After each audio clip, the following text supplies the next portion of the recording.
টিয়কৰ বহতীয়া মুখত চাঞ্চল্যকৰ হত্যাকাণ্ড ঘৰৰ ভিতৰতে হত্যা কৰি বাঁহ গছত ওলোমাই থোৱাৰ সন্দেহ ভগামুগ আৰক্ষী থানাৰ অন্তৰ্গত বহতীয়া মুখত জাজি নদীৰ পাৰৰ এজোপা বাঁহ গছত ওলমি থকা অৱস্থা উদ্ধাৰ হৈছে পল্লৱ শইকীয়া নামৰ ৩০ বছৰীয়া যুৱকজনৰ মৃতদেহৰ আঁঠু মাটিত লাগি থকা অৱস্থাত প্ৰত্যক্ষ কৰে গাঁওবাসীয়ে সেয়ে এয়া পৰিকল্পিত হত্যাকাণ্ড বুলি সন্দেহ ৰাইজৰ মৃতদেহৰ গাত আঘাতৰ চিন প্ৰত্যক্ষ কৰা ৰাইজে উচিত তদন্তৰ দাবী জনাইছে আৰক্ষীক ইফালে পাৰিবাৰিক সংঘাতৰ পৰিণতিত সংঘটিত হোৱা ঘটনাৰ পৰিণতিত এই মৃত্যু হোৱা বুলি আৰক্ষীৰ প্ৰাথমিক তদন্তত প্ৰকাশ ঘৰৰ ভিতৰত হত্যা কৰি এইদৰে বাঁহ গছত ওলমাই থোৱাৰ সন্দেহ আৰক্ষীৰ তদন্তকালত পল্লৱৰ ঘৰৰ ভিতৰত সন্দেহজনক অৱস্থা প্ৰত্যক্ষ কৰে আৰক্ষীয়ে ইতিমধ্যে তদন্ত অব্যাহত ৰাখিছে ৰাতিপুৱা এই ঘাটটোত বালি তুলিবলৈ আহিছিলে বালি তুলি আহে ল'ৰাটাই দেখিলত তাৰপৰা এভাগে ওলালে ইটো সিটোকে কৰি ওলালে ওলাই আনি চাইছোহি চিপ লৈ আছে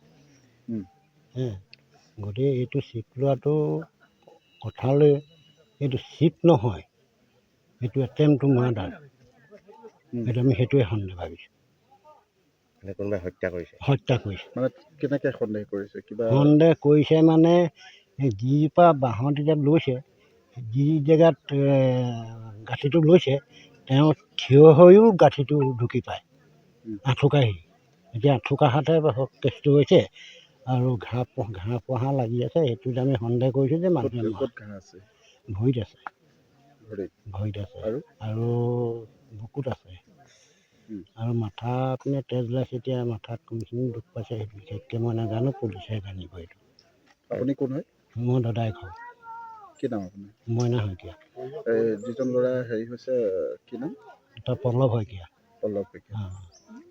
মানে ঘৰত তেনেকুৱা কিবা হৈ আছিলে নেকি বিশেষ নাজানিম মই মোৰ ঘৰ মানে এইটো মোৰ ঘৰ আঁতৰত কিন্তু এই ঘৰত কিবা লাগিছে কিবা এটা হৈছে মই তাৰ বিষয়তে মই একো নাজানো আপোনাৰ কি এতিয়া মানে কি বিচাৰিছে মানে তদন্ত এতিয়া আমাৰ সোনকালে তদন্ত কৰি উলিয়াব লাগে কেছটো কাৰোবাৰ প্ৰতি সন্দেহ আছে নেকি কিবা কাজিয়া পেচাল হৈছে কাজিয়া হিচাপে কাৰো লগত তাৰ কাজিয়া নাই আৰু কাজিয়া পেচাল কৰিবলৈ যাতে সি কাজিয়া কৰা ল'ৰা নহয় আৰু কালি এতিয়া সি আমাৰ পিছফালে মানে JCB এখনৰ ফুটা আছে তাৰপৰা মই কালি মঙলবাৰ মই বজাৰলৈ গৈছিলোঁ বজাৰৰ পৰা সি পালোহি তাৰপৰা সি ক'লে বোলে হেৰি তই বোলে হেৰি দাঁত নাইকিয়া নহয় তই বোলে সৰু মাছ এটা পাতত দি খাব পাৰিবি সেইকেইটা লৈ লওঁ সেইভাগেও দিছে তাৰ বিষয়লৈ আকৌ পিছত কি হৈছেগৈ আমি নাজানিম নহয় মই যোনজন ঢুকালে মই তাৰ বায়েক হয় জেঠাইকৰ ছোৱালী হয় মানে কি আপোনালোকে কি সন্দেহ কৰিছে আমিতো ভাবোঁ এইটো আত্মহত্যা নহয় কাৰণ এইটো আমি মানে সকলো গাঁৱৰ পৰা আদি কৰি আপোনালোকেও দেখিছে যে সম্পূৰ্ণ ভৰি দুটা তেওঁ আঁঠুকাঢ়ি আছে আৰু যেতিয়া ডেড বডিটো নমাইছে আমি তেতিয়া চাইছোঁ যে তালুতে তাৰমানে এনেকৈ যে মাৰ এটা মাৰি দিছে তালুৱেদি নিগৰি গোটেই কাপোৰ পৰ্যন্ত আঁঠুলৈকে মানে তেজেই নিগৰি আছে এতিয়া 12টালৈকে তাৰপাছতে মই যেতিয়া খবৰ পাইছোঁ ল'ৰা তিয়কৰ মই খলিফাত দিছোঁ মোৰ ঘৰ ঢেকীয়াখোৱালে বিয়া হৈছোঁ মই তাৰপিছত আহি পাওঁতে মামা ছোৱালীজনীয়ে সৰু মামা ছোৱালীজনীয়ে ফোন কৰিছে যে এনেকৈ বোলে আমাৰ বুলু নাই বোলে এনেকুৱা মোৰ কি হ'ল মই তেতিয়া লগালেও ৰোৱাই নাই আহি পিনি মই জগদৰা পালোঁ মাৰ ঘৰত সোমালোঁ মায়ে মই টেম্পু এখন লৈ পিনি বনাই পালোঁহি বনাই পাই চাইছোঁহি আৰু তাৰ ডেড বডিটো গৈ চাইছোঁগৈ মই এইটো আত্মহত্যাটো নহয় কাৰণ মানুহটো সম্পূৰ্ণ আঁঠুকাঢ়ি আছে আৰু যিখন গামোচাই লৈছে ওপৰত মানে ফুলগাঠি এটা মাৰি থোৱা আছে তাৰপিছতে মই অকণ সন্দেহ হ'লত মানে মই ভিতৰলৈ গ'লোঁ ৰুমটো বন্ধ কৰি থোৱা আছিলে ভিতৰলৈ যাওঁতে দেখিছোঁ মানে গোটেই ভিতৰত মানে কেঁচেমা গোন্ধত মানে সোমাব নোৱাৰে আৰু দেখিছোঁ মানে অ'ত ত'ত বিচনাৰ পৰা আদি কৰি মাটিত পৰ্দা কাপোৰত ফ্ৰিজৰ চুকত মানে একদম তেজৰ চেকুৰা তাক চুচুৰাই অনা মানে স্পষ্ট মানে মঠাৰিত অলপ প্ৰমাণো আছে তাক চুচুৰাই অনা হৈছে আৰু চুচুৰাই আনি তাক মাৰি পিনি মানে ভিতৰতে তাক মাৰি লৈ ইয়াত মানে নৈ কাষৰ বাঢ়নীজোপাত ওলমাই দিছে মানে আপোনাৰ কিবা ডাউট কৰিছে আমি ডাউট কৰিছোঁ আমি মানুহগৰাকীৰ ওপৰতে কৰিছোঁ আৰু মানুহগৰাকীৰ লগত মানে আমাৰ লগত জড়িত থাকিব লাগিব কাৰণ মতা মানুহক তাই অকলেতো মাৰিব নোৱাৰে আৰু এটা কথা মানে কি তেনেকৈ 4-5 বছৰ আগৰ পৰা তেনেকুৱা মানে তেওঁলোকৰ মাজত যুদ্ধ কাজিয়া হৈয়ে থাকে মামাই মানে আমাৰ চাকৰি কৰে ৱাটাৰ চাপ্লাইত আৰু যিখিনি দৰমহা সেই দৰমহাখিনি মানে আমাৰ মামা মামীয়ে ল'ৰাটোৱে চুবলৈ নাপায় তাই মানে একাউণ্টৰ মানে গুগল পে' তাই কানেকশ্যন কৰি লৈছে আৰু যেতিয়াই মানে দৰমহাটো সোমায় সেই গোটেই পইচাখিনি মানে আমাৰ মামা মামীয়েও নাপায় মামায়ো নাপায় মানে সেই তাইহে সোমায় তাইহে মানে সেইখিনি খৰচ কৰে আৰু মানে তাই মামাৰ ঘৰত এই গোটেই ঘৰৰ মানুহখিনি গাঁৱৰ মানুহখিনি সুধিলেও গম পাব তাই ইয়াত যদি 10 দিন থাকে নহয় মাহজুৰি মাকৰ ঘৰত থাকেগৈ গৈ আৰু আগতেও তেনেকুৱা তাই মানুহ এজনৰ লগত কেছ এটা কৰি পিনি এনেকুৱা থানাত মানে কেছ দিয়া দি হৈছিলে কেছো চলিলে এই তেনেকুৱা মানে, আৰু মানুহগৰাকী মানে স্বভাৱটো অলপ ভাল নহয়। কিন্তু তেওঁ কালি নাই বুলিয়ে কৈছে ইয়াত। কালি নাই, কালি হেনো তাৰ লগত বোলে হেনো কাজিয়া লাগিলে, আমাৰ হেনো অকণ মাৰিলেও, মৰাৰ পিছতে আৰু সেইবিলাক আকৌ ধৰক এইটো পৰিকল্পিত হত্যাকাণ্ড নাই বুলি কৈছে যেতিয়া, আৰু সিটো মানুহটো তেনেকৈতো আত্মহত্যা নকৰে, নিজে মূৰটোত মাৰি ল'ব নি, নিজে মূৰটোত মাৰি লৈ পিনি ধৰক সি চিপ ল'বগৈ পিনি বাৰু, আৰু যেতিয়া নেকি চিপ ল'বগৈ ইমান সৰু বাঁহ এডালত মানে এই তিয়নি গামোচাখনে মানে এনেকৈ ফুল গাঁঠিটো দি পিনি সি ওলমি আছে, সেইটোতো সম্পূৰ্ণ মানে বিশ্বাসেই নকৰোঁ আমি যে সি মৰিছে। ইমান 7টা 7:30 বাজিছে নেকি, টাইমটো ইমান চোৱা নাছিলোঁ, মই ছোৱালীজনী পঢ়াই আছিলোঁ। পঢ়াওঁতে মানে মোক মানে কোনো মানে কাম চাম কৰিব যাবলৈ নিদিয়ে মানে চাকৰিৰ ক্ষেত্ৰত মানে। আপুনি চাকৰি কৰে? নকওঁ মানে, মোক মানে একো অনলাইন চনলাইন কৰিব তেনেকৈ সুবিধা নিদিয়ে মানে। কৰিবলৈ ক'লেও মানে সেইটো কথাতে লাগি আছিলে, মই কৈছিলোঁ মই কৰিমেই, সি কৈছে কৰিবলৈ নিদিওঁ কৈছিলে। পানী মগ এটা আছিলে, তাৰ মোবাইলটোও লাগে মানে, মোবাইলটো লৈ পিনি মোৰ বাইদেউ এজনী ফোন কৰিছিলোঁ ব্লকৰ মানে ইজনী মানে ভিউ আমাৰ বাইদেউ, সেই বাইদেউলৈ ফোন কৰি বাইদেউক মানে গালি পাৰিবলৈ নাম্বাৰটো লাগিছিল।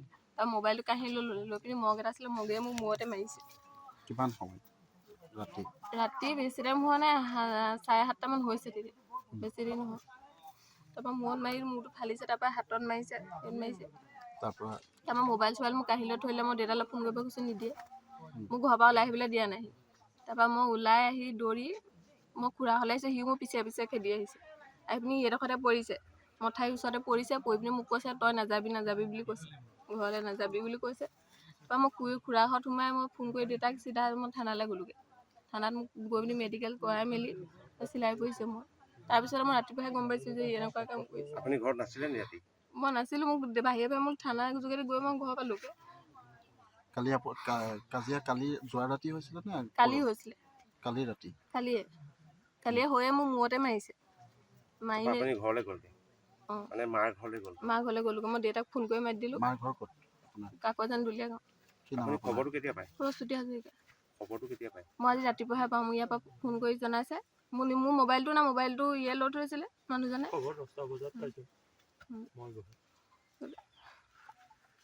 আপুনি কি বুলি ক'ব মানে যিহেতু বহুতে ইয়াত স্থানীয় লোকে হত্যা কৰা বুলি সন্দেহ হৈছে? মই সেইটো একো ক'ব নোৱাৰোঁ, কাৰণ তাক চবেই ভাল পায়, কোনেও মানে ইয়াত বেয়া পোৱা মানুহ নাই। আৰু তাৰ আগতে সি মোৰ লগত দন কৰিও নিজৰ মূৰতে নিজে মাৰি লৈছে। মোৰ লগত দল নেকি, নিজৰ মতে নিজে মাৰি লৈছে। নিজৰ মতে নিজে মাৰি লৈছে। তাৰপৰা মাক বাপেকে নিজে দেখিছে, মোক যাবলৈ দিয়া নাই, মোকো ধৰি আছে আৰু হাতত ধৰি মেলি মায়ে ছোৱালীজনী অঁতৰাই লৈ গুচি গ'ল, কি হওক বুলি। ছোৱালী অঁতৰাই লৈ গ'ল। মই তাৰপৰা দৌৰি আহি মই চিধা মোক দাই ঘৰলৈ গুচি আহিছোঁ। দাই ঘৰলৈ আহি মই দেউতাক ফোন কৰিছোঁ। তাৰপৰা মায়ে গৈ মোক ছোৱালীজনী মোৰ ওচৰত থৈ আহিছে। বাহিৰে মই ঘৰলৈ নাহিলোঁ, দেউতা আহি মোক বাহিৰে এনেকৈ লৈ গুচি গ'ল। কাজিয়া হৈয়ে থাকে, মাৰপিট হৈয়ে থাকে। মই থানালৈ আগতে এবাৰ গৈছোঁ। কিহৰ কাৰণে হয়? মাৰপিট হয়, মদ খাই, ডেইলি মদেই খাই থাকে, এনি টাইম মদে খাই থাকে, একো কামত নকৰে। বাপেকৰ চাকৰি আছে, চাকৰি পইচাকেইটা ঘৰতে খাই থাকে, মদ খায়, ইটো কৰি থাকে। মোক মানে কোনো ক'ৰবাত যোৱাও দেখিব নাই, একো এটা কৰাও দেখিব নাই, একোৱে মই হেৰি কৰিব নাই। এনেকুৱা মই একো নকওঁ, কৰিবলৈ মানে মই একো আজিলৈকে সুবিধা নিদিলেহি, একো নকওঁ। অসমাদিত্য টিয়ক NKS হুণ্ডাইলৈ স্বাগতম। নৰ্থ ইষ্টৰ প্ৰথম GDSI 2.0 ফিচাৰ্ছ ডিলাৰ হৈছে NKS হুণ্ডাই। অত্যাধুনিক সা সুবিধাৰে তৈয়াৰী মষ্ট আপডেটেড হুণ্ডাই ডিলাৰ এতিয়া ডিব্ৰুগড়ত। আমাৰ NKS হুণ্ডাই ডিলাৰত open sales consulted room, customer ৰুমৰ লগতে পুৰণি গাড়ীৰ এক্সচেঞ্জ ফেচিলিটিও ৰখা হৈছে। ইয়াত চেলছৰ লগতে ছাৰ্ভিচ ছেক্টৰৰ সুন্দৰ সুবিধা আছে। প্ৰয়োজনীয় সকলো এডভান্স টুলছ, হুইল বেলেঞ্চিং, এলাইনমেণ্টৰ অত্যাধুনিক machine, post hydraulic lift, fully ট্ৰেইনমেণ্ট পাৱাৰৰ লগতে nitrogen gas filling facility, fully automatic car ৱাছৰ ফেচিলিটিও আছে। লগতে NKS হুণ্ডাই ডিলাৰে কাষ্টমাৰসকলৰ সুবিধাৰ্থে মোবাইল ছাৰ্ভিচ ভেনৰো ব্যৱস্থা ৰাখিছে, য'ত হাইড্ৰলিক লিফ্ট, ৱাশ্বিং facility, wheel balancing, tyre pressure check কৰাৰ লগতে বহুখিনি সুবিধাই উপলব্ধ আছে। NKS হুণ্ডাইলৈ আহক আৰু সুবিধাসমূহ গ্ৰহণ কৰক।